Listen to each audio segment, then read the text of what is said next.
서울대 김난도 교수는 해마다 트렌드 코리아라는 책을 내면서 그 해의 소비 경향과 사회의 흐름을 예측합니다. 그 중에서 가장 적중하고 있는 것이 You Only Live Once의 알파벳 앞글자 YOLO를 따서 부르는 말인 욜로 열풍을 들 수 있습니다. 욜로라고 하는 말 요즘에 한 번쯤은 들어보셨을 것입니다. 한 번 사는 인생이니 마음껏 즐기라는 경향이 나타난다라고 하는 겁니다. 이것은 비단 젊은 세대들에게만 나타나는 것이 아닙니다. 혹시 다 쓰고 죽자라는 뜻의 스즈쾌라고 하는 노인분들의 모임이 있다는 걸 들어보셨나요? 여행을 다니는 노인분들의 모임의 이름입니다. 다 쓰고 죽자. 들어보셨나요? 스즈쾌 회원들은 자식들에게 모든 것을 남겨주고 죽겠다는 생각보다 자신을 위해 사용하겠다라고 말합니다. 그들에게 재산이란 자식한테 안 주면 맞아 죽고 다 줘버리면 굶어 죽고 조금씩 주면 쪼여 죽는 것 맞나요? 자식을 위해 행복을 미루지 않겠다라고 하는 시대의 모습이 나타나고 있습니다. 젊은 세대들은 보이지도 않는 미래를 향하여 저축을 하거나 투자하지 않습니다. 그 돈이면 현재의 만족을 줄 수 있는 음식을 먹거나 가지고 싶었던 것을 가집니다. 지금 당장 배우고 싶고 또 가고 싶은 것을 향해 떠납니다. 오늘을 즐겁고 행복하게 살라라고 하는 슬로건 아래 하루하루를 충실하게 살고 있는 것처럼 보이는 이러한 경향은 사실 내일의 희망이 사라져버린 세대들의 슬픈 현실을 반영하고 있습니다. 아무리 저축을 열심히 해도 월급을 모아서는 서울에 집 한 채 살 수 없습니다. 과거에 저축이자가 15에서 20%가 이를 때는 성실하게 저축을 한다면 내 집 장만은 오늘날에 비하면 쉬운 일이었습니다. 몇 년 동안 아껴서 열심히 일한다면 자기 집을 장만할 수 있었기 때문입니다. 그러나 요즘은 아무리 아껴서 열심히 일한다 하여도 외벌이 월급만을 모아서는 집을 사기 불가능합니다. 70에서 80년대와는 집을 장만하는 개념 자체가 달라진 시대를 살고 있습니다. 그래서 집을 사려면 어쩔 수 없이 투기를 해야 합니다.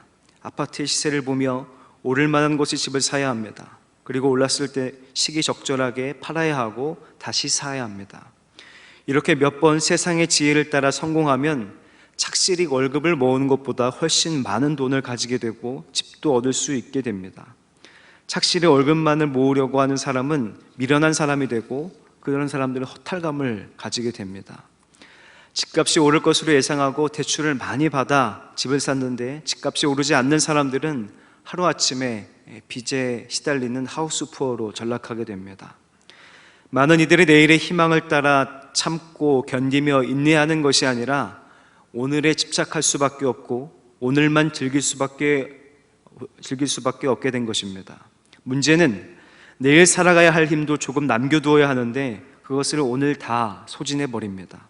쉽게 이야기하면 농부가 더 큰 수확을 위해 종자는 남겨두어야 하는데 종자가 맛있다면서 종자도 먹는 꼴이 되어버린 것입니다. 즉 오늘날 많은 이들이 오늘을 즐기고자 하는 것은 내일의 희망을 빼앗기고 내일의 가치를 잃어버렸기 때문입니다.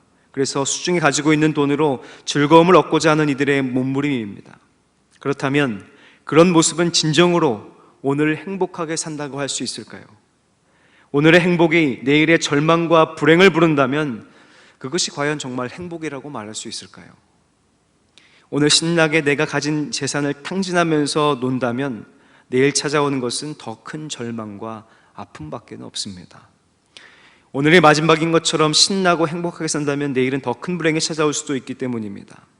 이것은 어떻게 보면 잘못 생각한다면 어느 정도 성경적인 것처럼 보이기도 합니다. 예수님은 기도할 때 일용할 양식을 구하라고 가르쳐 주셨고 전도서 기자는 기쁨으로 내 음식물을 먹고 즐거운 마음으로 내 포도주를 마시는 것이 하나님이 기쁘게 받으시는 일이라면서 오늘 하루하루를 즐겁게 살아라고 말한 것처럼 보입니다. 하지만 미묘한 차이가 있습니다. 성경에 말하는 현재의 이 순간만을 위해서 살라는 것은 그 안에 어제도 있고 내일도 있는 감사함이 포함되어 있는 삶이기 때문입니다. 오늘 말씀은 너무나 친숙한 말씀입니다. 무엇을 먹을까, 무엇을 마실까, 무엇을 입을까 하고 걱정하지 말아라. 하지만 이 시대는 무엇을 먹을지, 마실지, 입을지 심하게 걱정하는 시대입니다.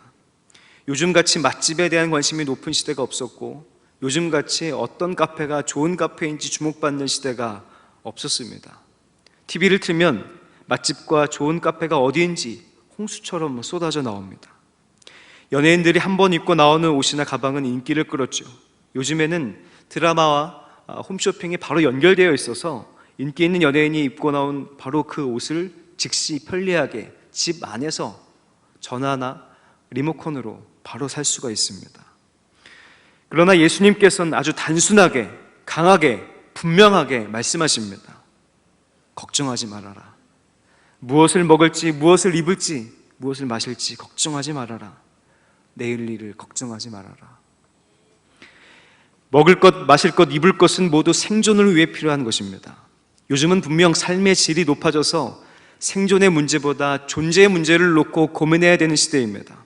그런데 우리는 거꾸로 어떤 인간으로 살아갈 것이냐를 놓고 고민하기보다 어떻게 생존해야 될 것인가, 생존해야 하는지에 대한 문제를 두고 살아갑니다.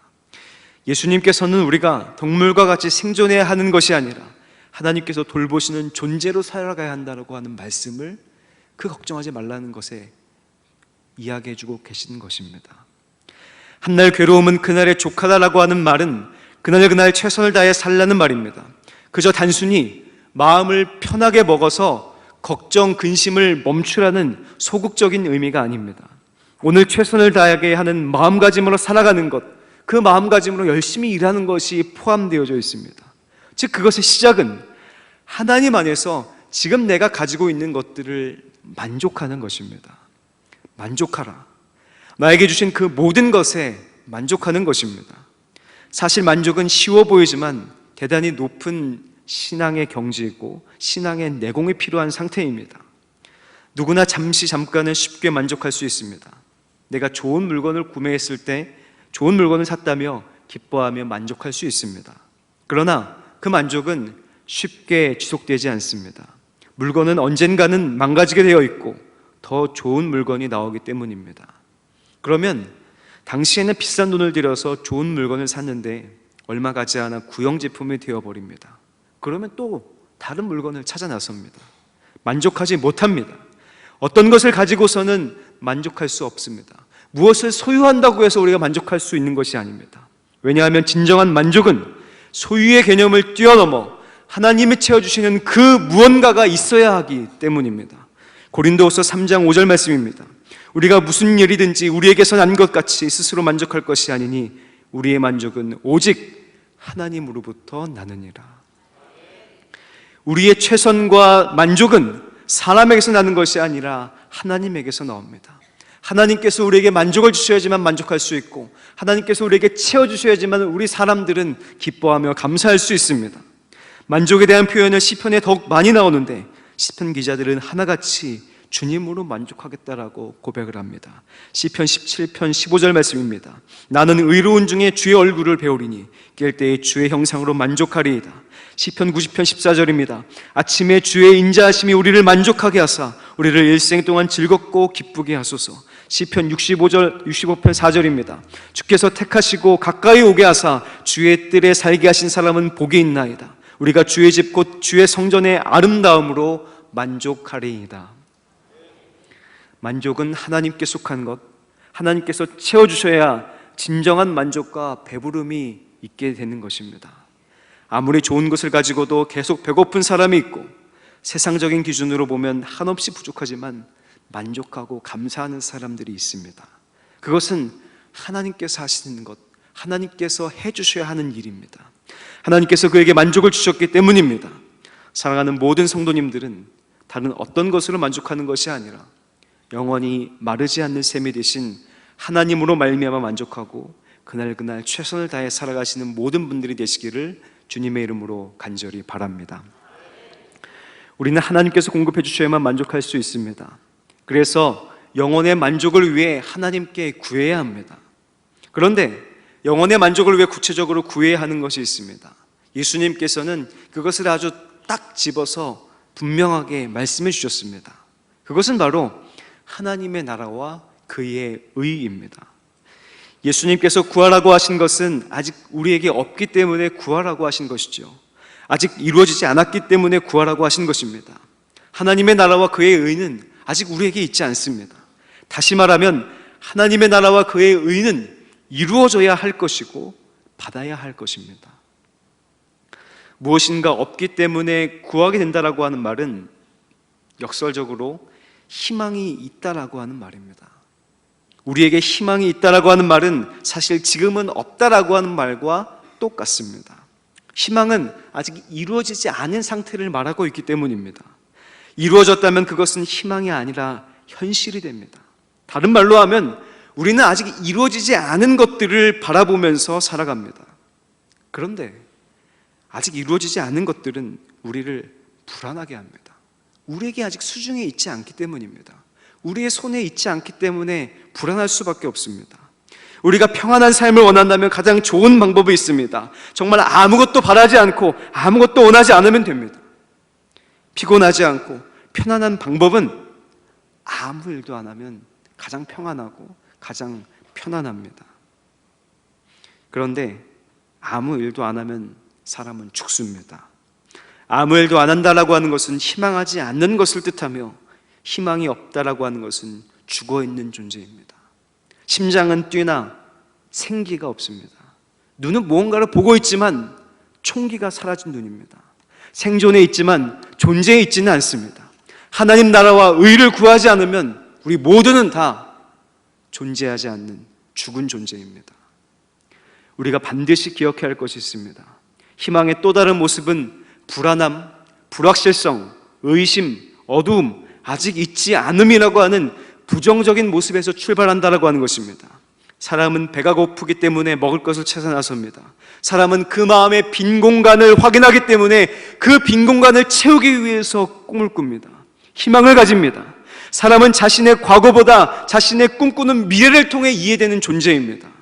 희망이야말로 사람을 바꾸는 유일한 불편함이기 때문입니다. 혹시 너무 평안하십니까? 지금 삶이 너무 편안하고 행복하고 너무 아무것도 없는 것처럼 보이십니까? 혹시 아무 일도 안 해서 아무것도 희망하지 않아서인지는 아는지 생각해 볼 필요가 있습니다. 그렇다면 그리스도인들 역시 사람이고 희망하는 존재이며 꿈을 꾸는 사람들인데 어떤 꿈을 꾸는 사람들이냐? 그것은 바로 하나님의 나라와 그의 의를 꿈꾸는 사람들입니다. 그리스도인들이 예수 잘 믿어서 내가 출세하고 성공하고 돈 많이 버는 것이 목적이라면 그게 무슨 그리스도인이겠습니까? 그것은 하나님을 잘 믿고 부차적으로 따라오는 것이지 그것이 목적이 될 수 없습니다. 출세해서 섬기겠다라고 하면, 성공해서 하나님께 영광 올려드리겠다라고 하면, 돈 많이 벌어서 하나님의 일을 하겠다라고 하면 모를까요?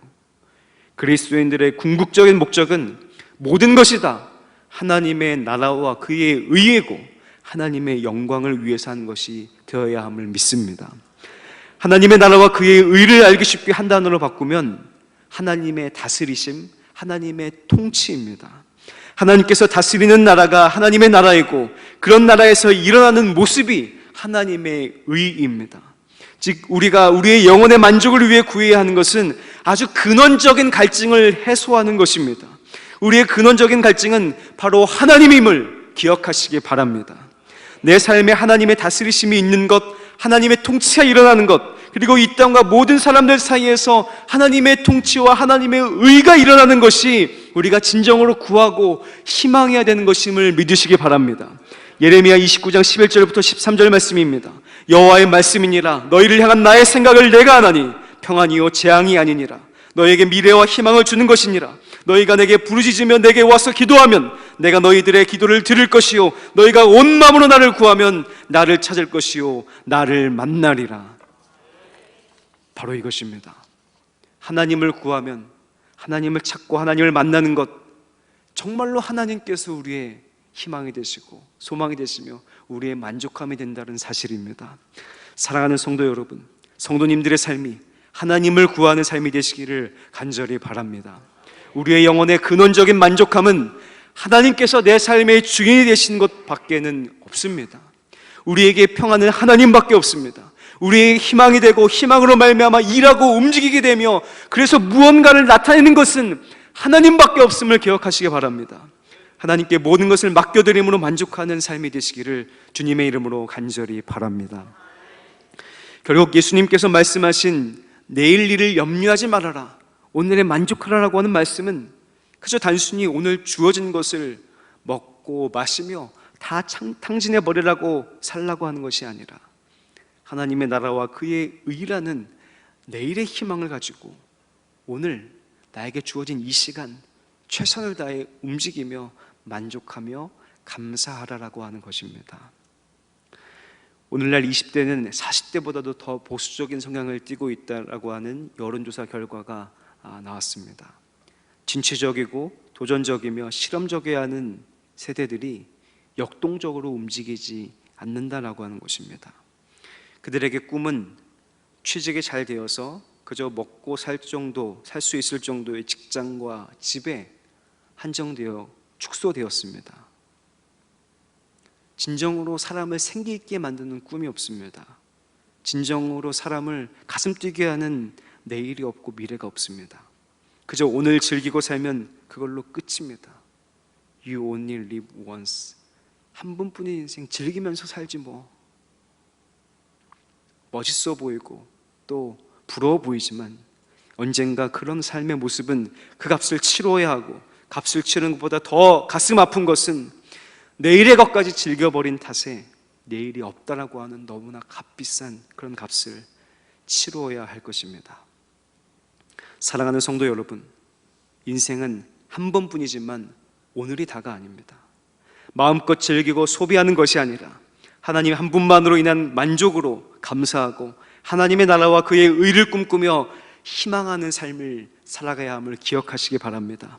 내일을 염려하지 말고 염려하다가 다 포기해서 오늘을 탕진해버리지 마시고 하나님의 것을 구하시고 하나님의 것으로 감사하시고 하나님의 것으로 기뻐하시는 삶을 살아가시기를 주님의 이름으로 간절히 바랍니다. 그것이 우리 그리스도인들이 살아가는 기쁨이자 목적일 것이기 때문입니다. 오늘은 맥추감사절입니다.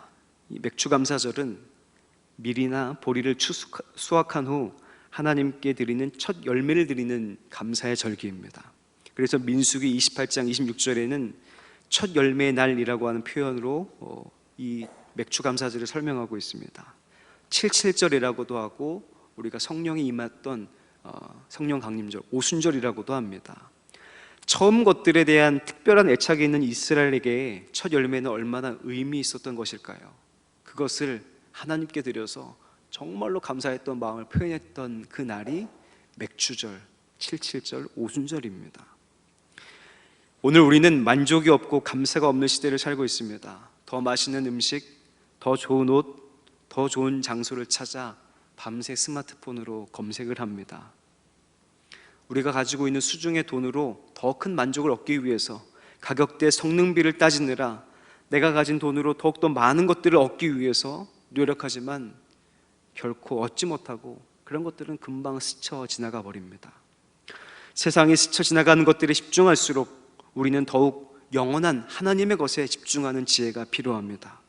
하나님의 나라가 이 땅에 이루어지며 하나님의 공의가 강같이 흐르며 하나님의 이름이 영광받는 이름이 되는 것에 관심을 기울인다면 우리가 지금까지 경험해보지 못했던 우리가 말할 수 없는 만족과 기쁨으로 가득 차게 될 것입니다. 무엇보다 오늘을 그저 탕진해버리는 것이 아니라 지나온 시간을 감사하며 오늘을 열심히 살고 내일의 희망 가운데 살게 될 것입니다. 바라기는 모든 꽃제교의 성도님들이 주님 안에서 오늘을 감사하고 내일의 희망을 가지고 살아가는 하나님의 백성, 그런 하나님께서 귀한 뜻을 넣어주신 하나님의 백성이 되시기를 주님의 이름으로 간절히 축복합니다. 이제는 우리를 위해서 십자가에 달리시고 고통당하시고 부활하신 우리 주 예수 그리스도의 은혜와 하나뿐인 아들을 우리를 위해서 내어주신 하나님의 놀라우신 사랑하심과 성령님의 감화와 감동, 새 힘과 내일의 희망 주심이 오늘 하나님으로 말미암아 감사하고 또 열심히 일하고 내일의 희망을 향해 나아가기로 결심하고 결단한 사랑하는 모든 성도들 머리 위에, 그 가정과 그 일터와 그 모든 지경 위에 지금부터 영원토록 함께 하옵시기를 간절히 축원하옵나이다. 아멘.